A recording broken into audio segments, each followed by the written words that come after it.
नमस्कार दोस्तों, knowledge stream और सेंटर ऑफ लर्निंग में आपका स्वागत है। दोस्तों, ये हमारी QA सीरीज है, यानी क्वेश्चन आंसर सीरीज है और इसमें हम पॉलिटी में जो भी question examination point of view से इम्पोर्टेंट है और एग्जाम्स में पूछे गए हैं उनके बारे में डिस्कशन कर रहे हैं और साथ साथ उनसे जुड़े और तथ्यों को भी शामिल करते जा रहे हैं ताकि वो टॉपिक हमारे लिए पूरी तरीके से तैयार हो जाए और भविष्य में अगर हम जिस एग्जाम्स में शामिल होने जा रहे हैं उनमें वो क्वेश्चन आता है हम उसको कर लें। इसी के तहत जो आज हम लेक्चर हमारा फोकस है वो है चार्टर अधिनियम 1813 ईस्वी पर। तो चार्टर अधिनियम 1813 से जो भी क्वेश्चन अभी तक पूछे गए हैं और उससे जुड़ी और इम्पोर्टेंट बातों को हम आज डिस्कस करेंगे।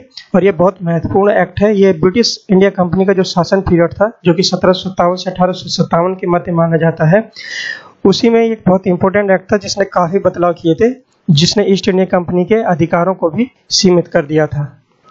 तो एग्जामिनेशन पॉइंट ऑफ व्यू से भी बहुत ही महत्वपूर्ण है। ये ऐतिहासिक पृष्ठभूमि हम इस लेक्चर में पढ़ रहे हैं। इस लेक्चर के अंतर्गत हम सारे चार्टर पढ़ेंगे जो भी 1757 यानी ब्रिटिश ईस्ट इंडिया कंपनी का जब शासन पीरियड स्टार्ट हुआ जाता है और उसके बाद 1947 तक जब इंडिया इंडिपेंडेंट एक्ट आता है, सारे चार्ट एक्ट इसके अंतर्गत जो भी आए हुए हैं उनको हम स्टडी करेंगे ऐतिहासिक पृष्ठभूमि के अंतर्गत।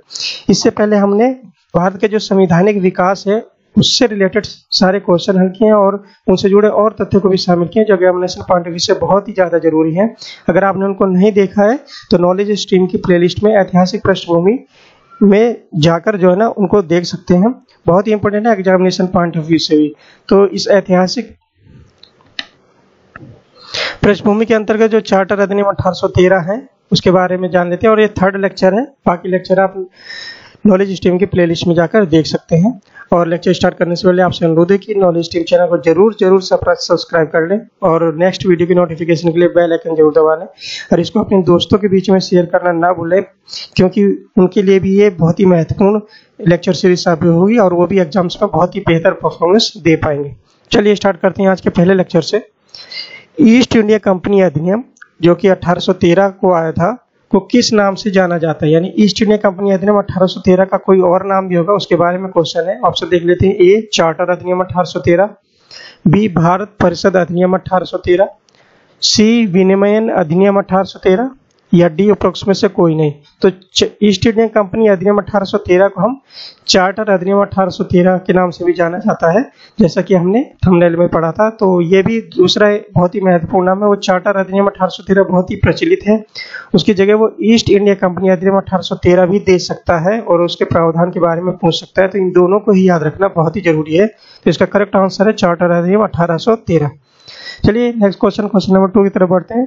ब्रिटिश संसद द्वारा पारित 1813 के चार्टर अधिनियम ने ईस्ट इंडिया कंपनी के चार्टर को कितने वर्षों के लिए नए सिरे से दोहराया? मतलब जब ये चार्टर एक्ट 1813 था उसने ईस्ट इंडिया कंपनी के अधिकार को कुछ और वर्षों के लिए एक्सटेंड कर दिया था, बढ़ा दिया गया था और ये चार्टर एक्ट 1813 जो है ना ब्रिटिश संसद द्वारा पारित किया गया था और इसका प्रमुख उद्देश्य था जो ईस्ट इंडिया कंपनी के अधिकार थे उसको सीमित करना। तो ऑप्शन देख लेते हैं कितने साल के लिए दोहराया था। 10 साल के लिए ऑप्शन ए, ऑप्शन बी 15 साल के लिए, ऑप्शन सी 20 साल के लिए और ऑप्शन डी 30 साल के लिए।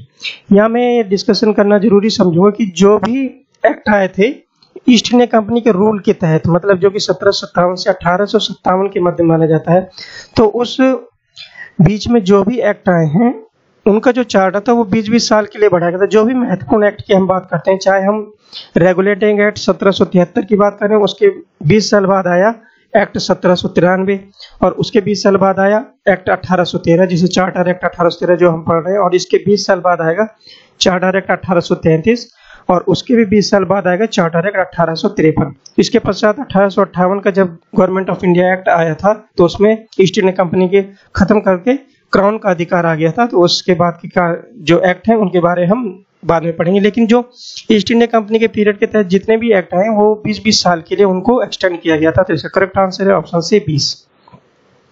क्वेश्चन नंबर 3 की तरफ बढ़ते हैं। चार्टर अधिनियम 1813 ने दो चीजों को छोड़कर व्यापार पर ईस्ट इंडिया कंपनी का अधिकार एकाधिकार क्यों समाप्त कर दिया? यहाँ पर ये बात की जो चार्टर एक्ट 1813 आया था, चार्टर अधिनियम 1800, उसमें केवल दो चीजों को उसने शामिल किया था जिस पर ईस्ट इंडिया कंपनी का एक अधिकार होगा, बाकी सारी चीजों को खत्म कर दिया था। वो पूछा कि ये जो एक अधिकार को क्यों समाप्त किया था, इसके पीछे कहानी क्या है?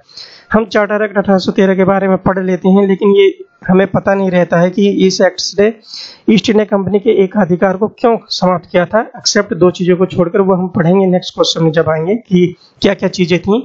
तो यहाँ पर कारण क्या है, क्यों समाप्त किया, उसके पीछे की हिस्ट्री जान लेते हैं।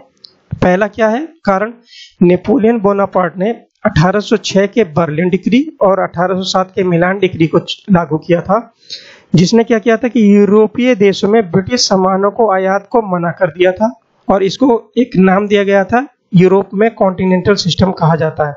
मतलब जो नेपोलियन बोनापार्ट है, और जानते हैं हम इटली के तानाशाह थे नेपोलियन बोनापार्ट, उन्होंने क्या किया था कि दो डिक्री लेके आए थे, मतलब रूल लेके आए थे, 1806 का बर्लिन डिक्री और 1807 की मिलान डिक्री। इनके तहत जो ब्रिटिश या ईस्ट इंडिया कंपनी का सामान, ब्रिटिश और कंपनियों का भी सामान अगर यूरोप आता था उसको उसने बैन कर दिया था, तो इसको ही कॉन्टिनेंटल सिस्टम कहा जाता है। ऑप्शन 2 देख लेते हैं। इन मुश्किलों के चलते ब्रिटिश ट्रेडर्स ने एशिया में एंट्री और ईस्ट इंडिया कंपनी के एकाधिकार को भंग कर दिया था, भंग करने की मांग की थी। एक्चुअली में जब ईस्ट इंडिया कंपनी और अन्य कंपनियों का सामान ही यूरोप में नहीं जाएगा बिकने के लिए, उस समय इंडस्ट्रियल रेवोल्यूशन हो रहा था और ईस्ट इंडिया कंपनी और कंपनियां ब्रिटेन की बहुत फल फूल रही थी, क्योंकि वो बहुत ज़्यादा प्रोडक्ट बना रही थी और सस्ते में, और उनको बेचने के लिए उनको मार्केट चाहिए था।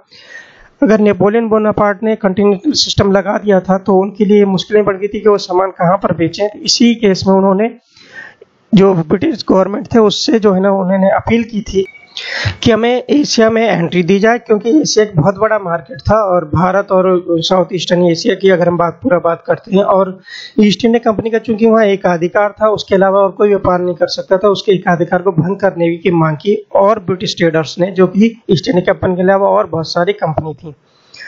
ऑप्शन 3 देख लेते हैं। और पॉइंट 3, एडम स्मिथ की मुक्त व्यापार नीति का सिद्धांत भी उन दिनों काफी लोकप्रिय हो गया था। एडम स्मिथ भी उस समय बहुत बड़े इकोनॉमिस्ट हुआ करते थे। उन्होंने एक सिद्धांत दिया था कि मुक्त व्यापार की नीति का सिद्धांत मतलब किसी एक कंपनी का अधिकार किसी एक क्षेत्र में किसी एक वस्तु के लिए नहीं होना चाहिए, बल्कि सभी कंपनियों को सभी क्षेत्रों सभी वस्तुओं के व्यापार के लिए छूट दे देनी चाहिए। तो ये एडम स्मिथ की मुक्त व्यापार नीति का सिद्धांत भी उन दिनों आया था। ये 3 पॉइंट है, इनमें कौन कौन सही है देख लेते हैं।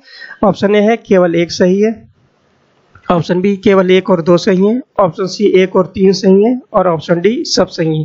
तो जैसे कि हमने अभी डिस्कस किया था, इस तीनों ही पॉइंट सही है, जिसने ईस्ट इंडिया कंपनी के एकाधिकार को केवल 2 चीजों को छोड़कर वो समाप्त कर दिया था चार्टर अधिनियम 1813 के तहत। तो इसका करेक्ट आंसर है डी, सभी सही है। चलिए क्वेश्चन नंबर 4 की तरफ बढ़ते हैं। चार्टर अधिनियम 1813 में ईस्ट इंडिया कंपनी का भारत में व्यापार करने के लिए किस एक वस्तु पर एकाधिकार बनाए रखने का प्रावधान किया था। जैसे कि हमने डिस्कस किया, 2 चीजों को छोड़ा था। एक चीज वो थी, एक वस्तु वो थी जिसमें ईस्ट इंडिया कंपनी केवल भारत में केवल ईस्ट इंडिया कंपनी ही व्यापार कर सकती थी। उस वस्तु के बारे में कि किस वस्तु के में ईस्ट इंडिया कंपनी का है एक अधिकार था, केवल वही व्यापार कर सकती, बाकी और कोई कंपनी नहीं कर सकती थी। वो वस्तु के बारे में क्वेश्चन है। ऑप्शन देख लेते हैं, वो वस्तु क्या है। ऑप्शन ए नमक, ऑप्शन बी चाय, ऑप्शन सी कपास, और ऑप्शन डी मसाले। तो जो ईस्ट इंडिया कंपनी को चार्टर अधिनियम 1813 के तहत केवल एक वस्तु दी गई थी जिस पर वो एकाधिकार कर सकता था, और कोई कंपनी उस पर व्यापार नहीं कर सकता था, केवल ईस्ट इंडिया कंपनी ही भारत में व्यापार कर सकती थी उस वस्तु पर, वो थी चाय। तो चाय का एकाधिकार दिया गया था ईस्ट इंडिया कंपनी को चार्टर एक्ट 1813 में भारत में व्यापार करने के लिए। तो इसका करेक्ट आंसर है ऑप्शन बी चाय। क्वेश्चन नंबर 5 की तरफ देख लेते हैं। चार्टर अधिनियम 1813 में किस देश के साथ, यहाँ देश की बात हो रही है, वहां पर वस्तु की बात हो रही थी क्वेश्चन नंबर 4 में, यहाँ देश की बात हो रही है, किस देश के साथ व्यापार करने के लिए ईस्ट इंडिया कंपनी का अधिकार बनाए रखने का प्रावधान किया था। जैसे हमने 2 चीजों के बारे में पढ़ा था क्वेश्चन नंबर 3 में कि 2 चीजों को छोड़कर एक अधिकार समाप्त कर देता था। एक चीज हमने देख लिया, वो वस्तु थी, वो और ईस्ट इंडिया कंपनी चाय में भारत के साथ व्यापार कर सकती थी केवल। और यहाँ पर देश की बात करते हैं तो देश जान लेते हैं। ए भारत, बी चीन, सी मलेशिया, और डी है अफ्रीका। दोस्तों मेरे गले में थोड़ा इन्फेक्शन है, उसके लिए अगर आवाज में कोई प्रॉब्लम होती है तो उसके लिए सॉरी। यहाँ पर जान लेते हैं कि किस देश के साथ व्यापार करने का ईस्ट इंडिया कंपनी को एक अधिकार था चार्टर अधिनियम 1813 के साथ। मतलब उस देश के साथ और कोई कंपनी व्यापार नहीं कर सकती थी, केवल ईस्ट इंडिया कंपनी ही व्यापार कर सकती थी। तो वो देश था ऑप्शन बी चीन। तो चीन के साथ ईस्ट इंडिया कंपनी को एक अधिकार का राय दिया गया था इस चार्टर अधिनियम 1813 के साथ। तो ये बहुत ही महत्वपूर्ण क्वेश्चन है, एग्जामिनेशन में काफी बार पूछा गया है। चलिए क्वेश्चन नंबर 6 की तरफ बढ़ते हैं। चार्टर अधिनियम 1813 में मिशनरियों को भारत आने और किस कार्य में शामिल होने की अनुमति प्रदान की थी। जो भी क्रिश्चियन मिशनरी थे उनको एक अधिकार दिया गया था चार्टर अधिनियम 1813 में कि वो भारत आ सकते हैं और एक कार्य में शामिल हो सकते हैं। वही कार्य के बारे में क्वेश्चन है।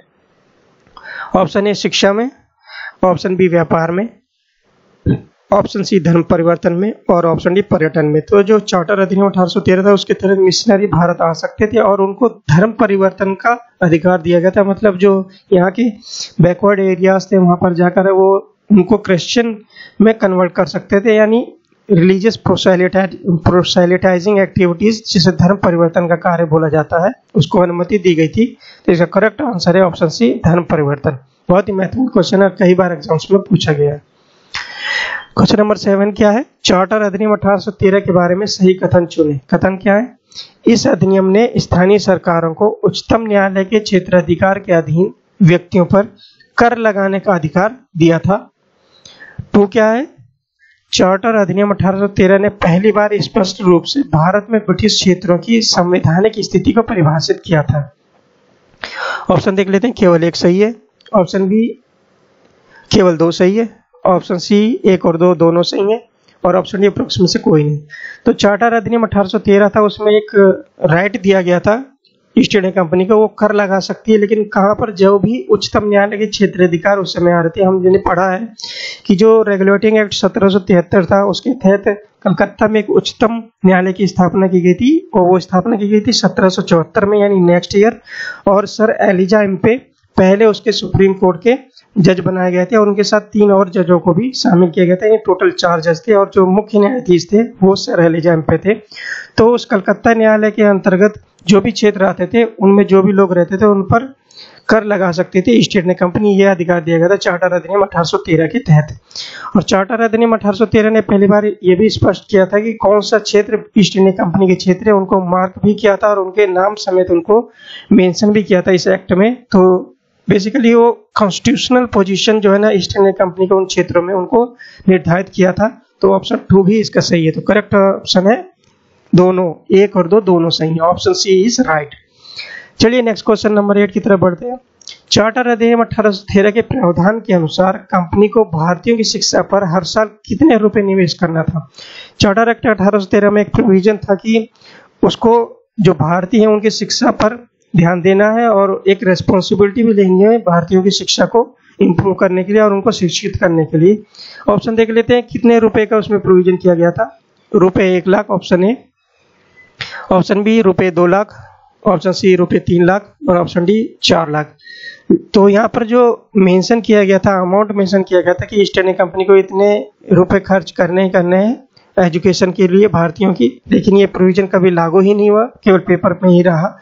तो बेसिकली इसमें जो प्रोविजन किया गया था वो 1 लाख रुपए खर्च करने का प्रोविजन किया गया था चार्टर एक्ट 1813 में। बहुत ही इंपॉर्टेंट क्वेश्चन है, कई बार पूछा गया है और आगे भी पूछा जाएगा, ये उम्मीद है। चलिए दोस्तों, इस तरीके से हमने चार्टर अधिनियम 1813 में 8 ही क्वेश्चन हमें मिलते हैं जो कि एग्जाम्स में पूछे गए और सारा हमने डिटेल चार्टर एक्ट 1813 का इसमें स्टडी करे, इससे बाहर और कोई डिटेल नहीं है। अगर आपने 8 चीजें ही जान ली तो आप मेंस में भी, अगर किसी चीज का मेंस होता है जैसे यूपीपीसीएस यूपीएससी का, उसमें भी आप चार्टर एक्ट 1813 के बारे में पूछा जाता है तो आप उसको इन 8 पॉइंट में लिख सकते हैं और जो है ना आपको अच्छे मार्क्स मिल सकते हैं। इस तरीके से दोस्तों हमने आज का लेक्चर खत्म किया। ये चार्टर अधिनियम 1813 के ऊपर था और ये इस सीरीज में तीसरा एक्ट था जो हमने पढ़ा है, ऐतिहासिक पृष्ठभूमि। इस तरीके से हम 1857 तक जब भी ईस्ट इंडिया कंपनी का रूल रहा तब तक के एक्ट, और उसके बाद 1857 से 1947 तक जब इंडिपेंडेंट ऑफ इंडिया एक्ट 1947 आया, वहां पर जो क्राउन का शासन था उसके अंतर्गत जो भी एक्ट है उनको पढ़ेंगे। और ये ऐतिहासिक पृष्ठभूमि के अंतर्गत हम इन एक्ट को पढ़ रहे हैं, हिस्टोरिकल बैकग्राउंड, जो भी हिस्टोरिकल बैकग्राउंड रहा इन कॉन्स्टिट्यूशन डेवलपमेंट से पहले। तो आपको ये लेक्चर कैसा लगा प्लीज कमेंट बॉक्स में जरूर कमेंट करिएगा और दोस्तों के बीच में जरूर शेयर कीजिएगा और जाते जाते चैनल को जरूर सब्सक्राइब कीजिएगा और नोटिफिकेशन के बेल आइकन जरूर दबा लीजिएगा। और नॉलेज स्ट्रीम से जुड़ने के लिए धन्यवाद।